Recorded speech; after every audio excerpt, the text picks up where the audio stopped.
the public sector operates in different ways, and not every contract or not every relationship will necessarily go through a framework. You can be set up as a supplier without being purchased through such frameworks. That can still happen, certainly for lower value things. And again, for things further away from that sort of proximity to Whitehall point, different parts of the public will operate differently. But a lot of public sector contracts and services go through frameworks. My name's Mike Lander, and you're listening to Higgle, the B2B Sales Club podcast, where we bring you actionable insights about sales RFPs, negotiations, and difficult procurement discussions from sales leaders, brand leaders, and procurement leaders. Please subscribe to get updates when new episodes are released.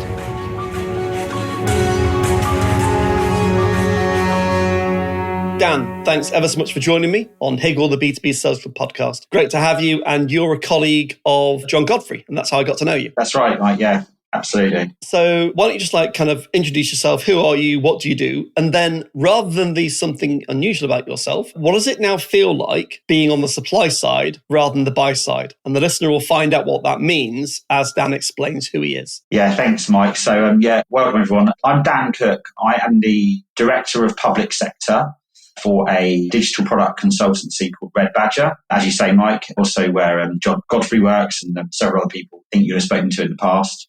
So I guess the person to that question, Mike, is having recently joined Red Badger. This is my first role outside of the public sector after 17 years of various public sector roles. So it's my first time as a supplier. I've been a buyer for years, and I've engaged many suppliers and contracts. And now being on this side as a supplier, it feels incredibly different. And the bit that I was really dwelling on is through your career in the public sector, but lots of senior public sector leaders, you go on various training courses about commercial. So they go, we're going to teach you about commercial and what it's really like. But nothing really that I ever did in terms of any of the training courses, and some of them were up to master's and MBA level, ever really got you to really understand what it's like.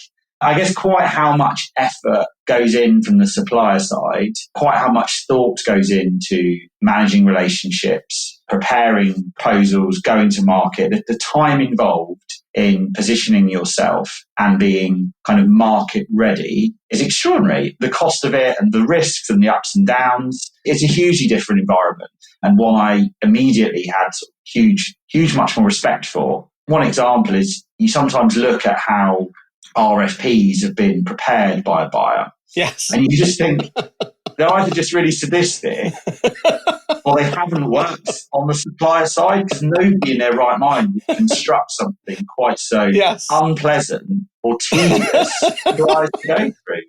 And I'm laughing because I'm an ex-procurement director as well, Dan. So I've been on the buy side as well. I tend to agree with you, yes. Just think with lots of things, Mike, like having been in different sets of shoes in a situation provides empathy and provides a different approach to the world. And I think crossing over from one side to the other gives you a huge learning boost. And it's just been an absolute sort of crash course in commerciality, managing clients, preparing work, and brilliant experience so far.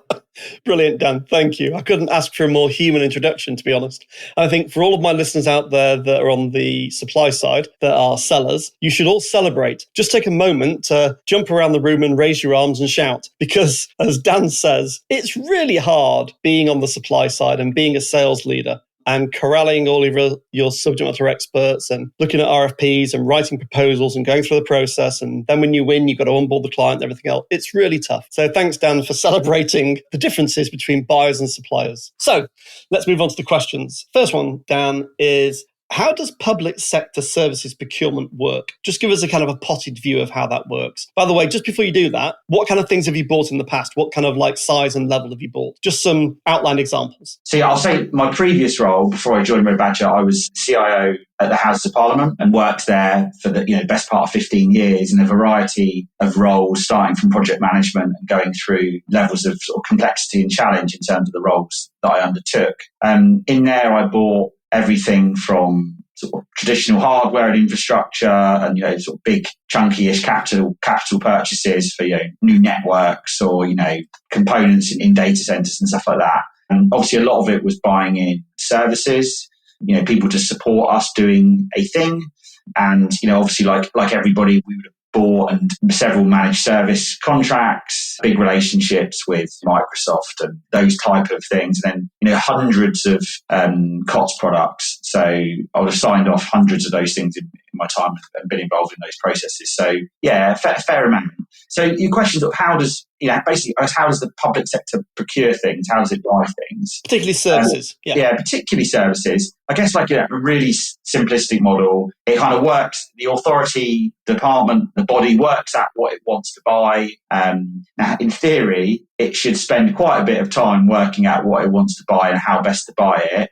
In reality, that part of the process is often squeezed and rushed, and people fly out to market quite quickly. But let's say how it should work. You should spend some time thinking about what you want, the best routes to buy it through a tender or framework or whatever.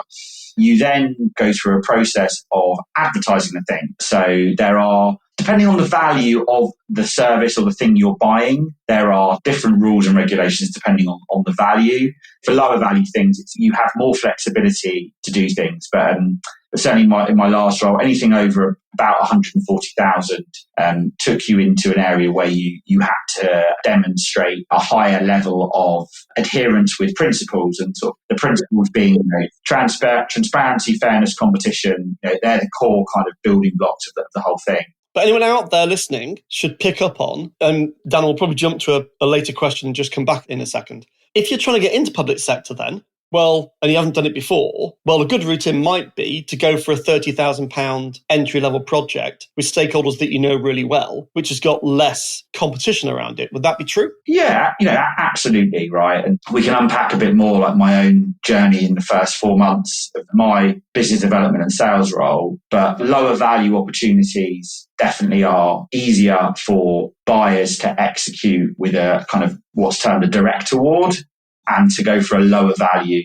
and also from their perspective, a lower risk. Lower risk. And it's like anything, when you're buying a service, you want to try out the service before you put your eggs in one basket. So it's the way to start, basically. So anyway, I'll go back to what I was saying. Work out what you want to buy, advertise the opportunity, then sort of, you have a process whereby hopefully like a number of suppliers respond to what you want, and you then evaluate all of those responses. And that part of the process can be very, very straightforward and simple and undemanding, right through to being like 18 months of grueling process. And for the big contracts out there that are awarded by big government departments, the big players that are going for these contracts will be spending £250,000 on the process from their side. So it's huge potential for sunk cost, huge cost of sale, of trying to get that through. And then, somebody is awarded the contract. You have a short standstill period usually, and then you move into it. So that's simply how it works. So it's structured, it's rigorous, it's well governed. Yeah. So in theory, it is structured, rigorous, and well governed. What I would say, like my focus would probably be different to other services organisations, because we are very early in our public sector practice that we're building. I am looking after the entire of the public sector, and you will find significant variation between the behaviours of public sector bodies, depending on the commercial teams, depending on what I sort of talk to the team about, like almost proximity to Whitehall, proximity to the heart of government and ministers, and like in a very rudimentary way. I think the most rigid commercial practices tend to be those closest to Whitehall. Other parts of the public sector, depending on the organisation, can be far less rigorous and inflexible. They will have different thresholds, and sort of with the new Procurement Act coming in, sort of the definition of who classes in the public sector and who the Procurement Act applies to has changed as well. Yeah, you can generally, yes, that will be the process, but it will vary between organisation to organisation. So a simple thing, Dan, just for the audience, most people will know, but just to remind people, who makes the decision? Ministers or civil servants? Well, I mean, so again, it depends on where in the public sector, and it depends, like I would say, in some situations, you will have a minister that has a very clear view on they want to use a particular company because they know they really like them. And you do hear examples of ministers leaning into a commercial process and setting the outcome from the start. And that has huge problems. Yeah. As has been in the press Exactly. recently. So that can go really wrong. But I think it would be naive of us to think that every commercial process is conducted in how it's described it's going to be conducted. So sometimes ministerial, I'd say it would tend to be certainly in government departments conducted by civil servants, and often for digital and IT, you will probably have a blended group of the IT side of the buyer, that, be it the CIO, the CTO, the person running the project that's delivering the thing, but there will be some person from the IT team or group of people from that group, usually blended together with some people from a commercial team who will come together to jointly construct the process and the mechanism that they're going to use to judge who to bring in. And depending on the organization, depending on the individuals, the strength of all that, the control of that process will vary between kind of the IT section of it and the commercial teams. In some departments, the commercial teams will have a very strong say in things and will push quite hard in terms of what they see. And, it's not one size. It will vary depending on the personalities and the people involved. And unfortunately, sometimes that balance or imbalance can lead to outcomes that the IT and digital buyer doesn't really want. So just to unpack that a little bit, in a very competitive market like you've got now, you will find some suppliers offering incredibly low rates, or to some extent gaming the system by adding people at ludicrously, ridiculously low day rates, knowing that that person will never be deployed on the contract.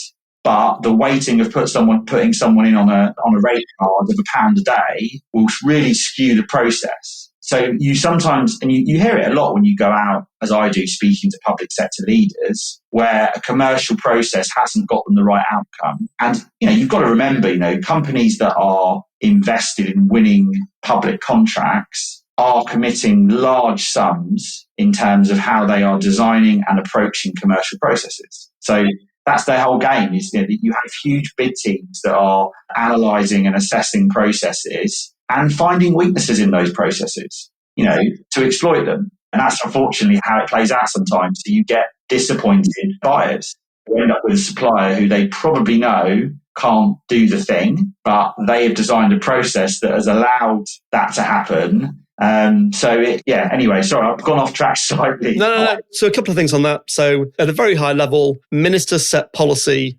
civil servants execute and deliver against that policy. And there is sometimes a blurring of the line in between about how much influence ministers can have on the process. But broadly, ministers set policy, and then civil servants' job is to go in, find the right suppliers, and execute against that policy. And the other thing I was going to mention was that I've seen in a lot of processes is, as a supplier into public sector, is when they do the scoring. Scoring's very rigorous, very well laid out in terms of what the weightings are and what the criteria are. Often the commercial is separated from the job to be done. So the job to be done team reviews and the commercial team reviews, and then they only come together at the back end stage. So there's some kind of governance between price and ability to deliver. So it's not only on price. Exactly, separate governance. And I think important scrutiny and rigor, because often you'll find that the IT team or the project team delivering the thing may know a supplier and have a preference. And I think the commercial team are there to apply appropriate rigor to say, okay, sure, Dan, you might like this company, but I want you to demonstrate genuinely that they're the right people for this. And I want you to genuinely demonstrate openness to others, competition, all of that good stuff, and fairness, transparency in the process. Exactly. Because ultimately, there's a right, because it's public money, of objection, which is I don't think that's been a fair process as a supplier. You have to prove it has. Now, my experience is those only ever go one way, but civil servants are very conscious of that, is that you have to be able to defend your choice based upon all of the criteria that have been laid out.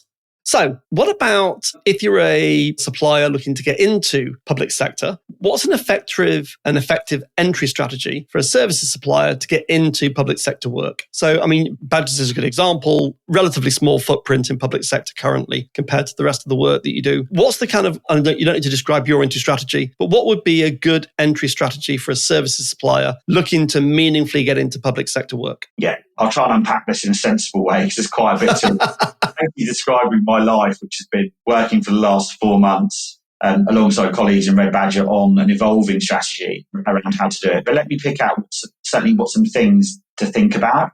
So you need to have a think about how people can buy you, basically. How do I buy this service from this person? So sorry for anyone teaching to suck eggs here, but there will be frameworks through which people can purchase your services, like G Cloud and DOS are probably two of the more famous ones, but there are hundreds of these things. And it seems like there's a new one created all the time. Sort of understanding how you can be purchased is obviously a really key early step, and working out which frameworks you're going to go for. And depending on, so different frameworks have different entry requirements. For some, they're incredibly rigorous. You have to demonstrate that you have the scale and the recent and relevant experience to qualify to get onto a certain framework. So for some, it will be, give us 3 examples of projects that are over £20 million in value that you've lived in the last 3 years in this type of sector. So they can be very, very kind of specific and weighted towards people that have done it before.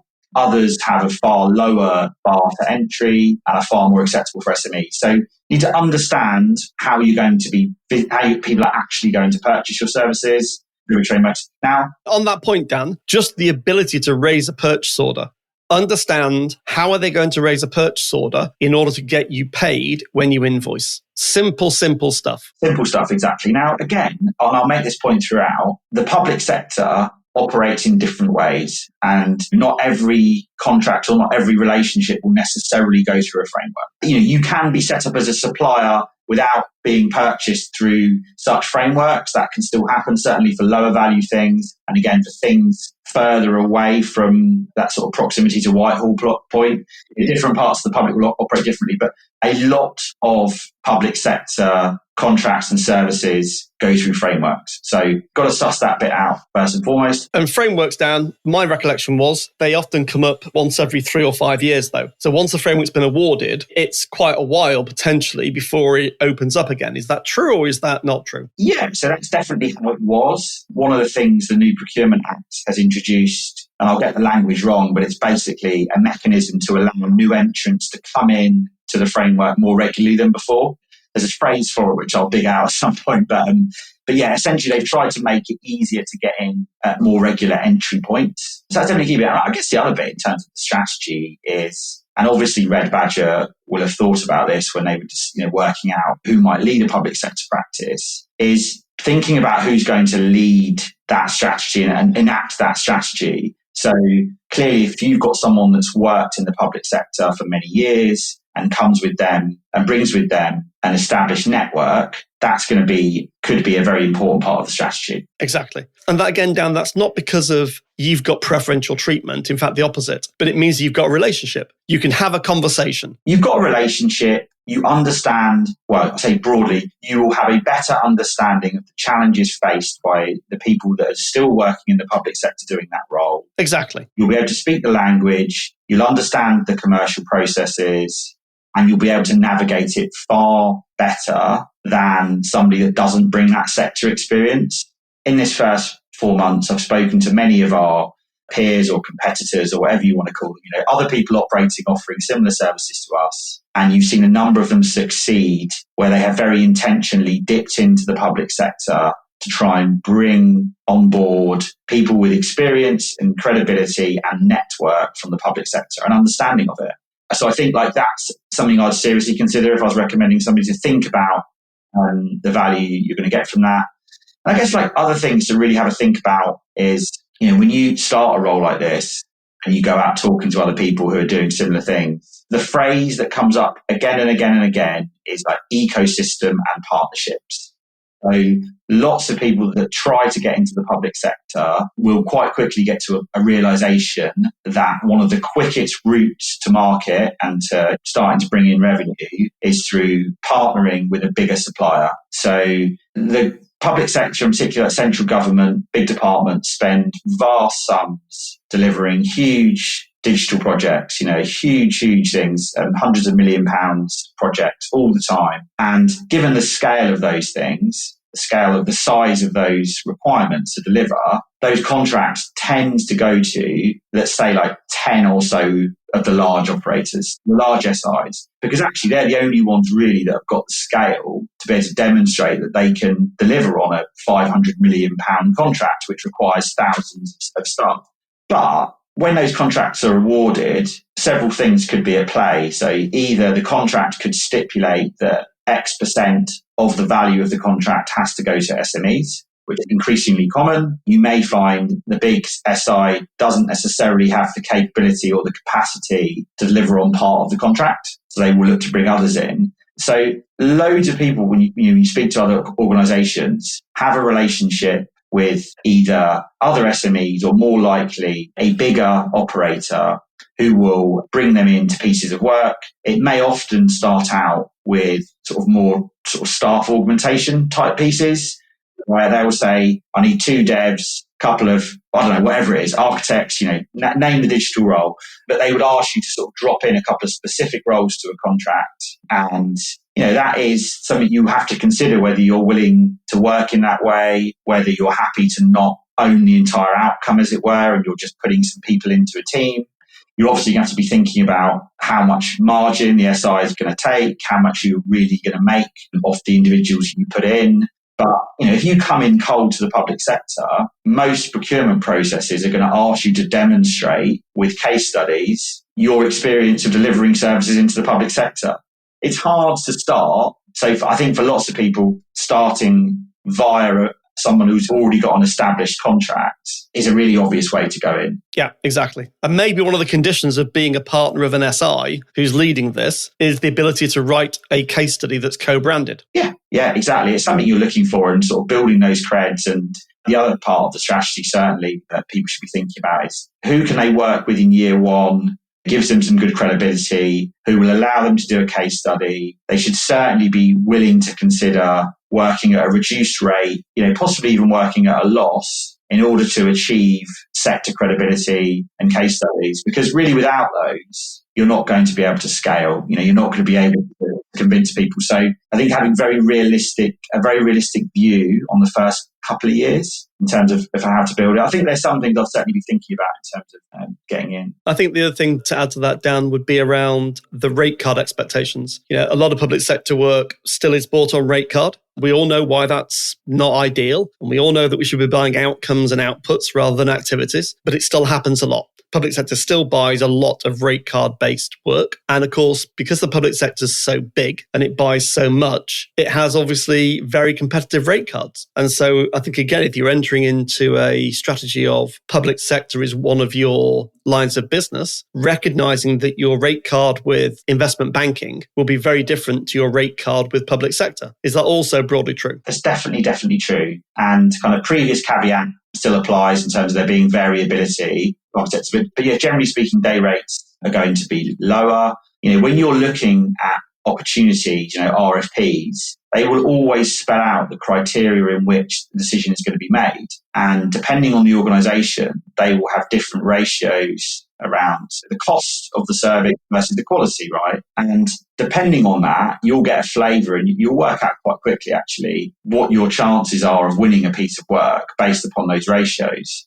And certainly like the bigger organisations that are doing this every day of the week with huge bid teams will look at some of those and go, do you know what? Our competitors' rate cards are going to be. Looking at that percentage and how big the contract is going to be, we know we're not going to win that. But for someone new to public, it's worth doing a couple of processes because you will get feedback. You'll get data on how you've performed. In the first 6 weeks with the badges, I a proposal for a small value piece of work. And at the end, they'll give you feedback on what you scored in terms of price. Price was 30% of the criteria. We put in a price. we ended up scoring like 8 out of 30, which means someone actually got 30 out of 30, which would have been the lowest price. Lowest price. So you can do the maths and work out basically what the lowest bid was.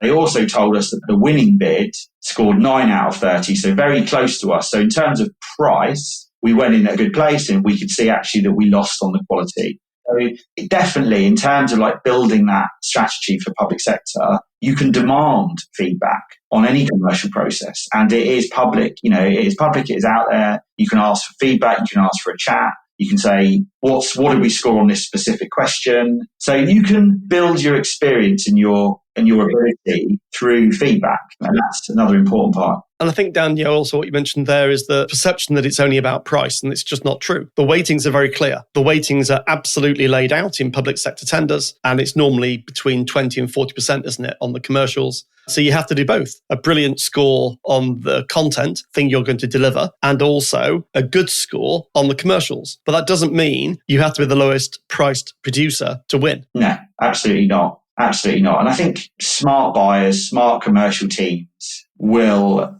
design a process to avoid their hands being tied by somebody putting in a ridiculously low bid.